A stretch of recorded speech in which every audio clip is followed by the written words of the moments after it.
Yo, what's up mga kaibigan? Nandito na tayo magkwentuhan. Sa Game 5 matchup ng San Antonio Spurs at ng Minnesota Timberwolves ay naging madali para sa Spurs na makuha ang panalo. Payag nga ng karamihan ay kung hindi lang nga daw napatalsik si Wemby ng maaga noong Game 4, malamang ay tapos na nga daw ang series na ito.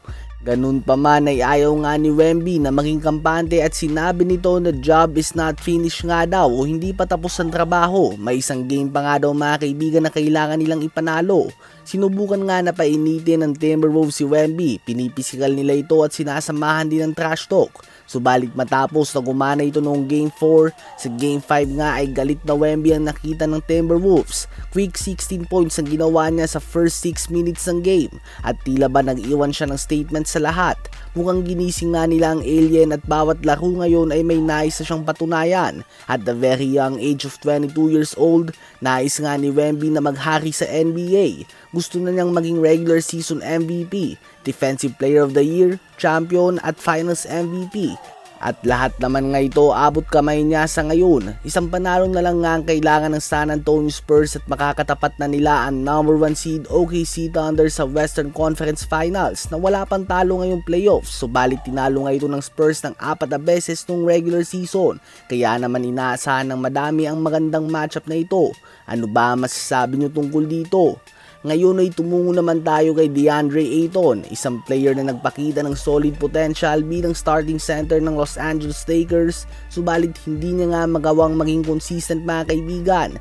Minsan ay magtatala siya ng 15 points and 15 rebounds at minsan naman ay gagawa lang siya ng 4 points and less than 5 rebounds. To the point na napapasabi na lang nga si Coach JJ Redick ng Lakers na hindi niya ito may laro o may pasok sa court dahil sa lacking effort ito sa pakikipag-agawan sa mga rebounds at pati na din sa depensa. Sa opensa nga ay wala naman siyang problema. May soft touch nga siya at may magandang galaw sa poste. Subalit ang kanyang effort sa depensa at rebounding ay patay sindi nga mga kaibigan. Tila ba kailangan mo nga siyang palaging i-motivate para ganahan pa? Tila ba yung kakampi mo na hindi naman star player subalit matampuhin kapag hindi napapasahan? Yun nga si DeAndre Ayton mga kaibigan. Tila ba hindi niya pa nga tanggap na role player na lamang siya at hindi na siya tulad noong dati sa kolehiyo kung saan siya talaga ang number 1 option ng team. At hindi nga talaga ito tanggap ni Ayton dahil andun nga ang mga rumors na nais ng subukan na pumasok sa free agency ngayong offseason at magpataas ng sahod sa Lakers o sa ibang team. Si Ayton nga ay may player option kaya naman malaya siyang pumasok sa free agency at makinig sa alok ng mga team ngayong offseason.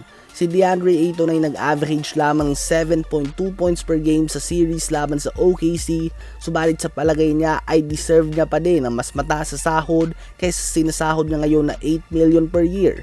Ano ba masasabi niyo tungkol dito?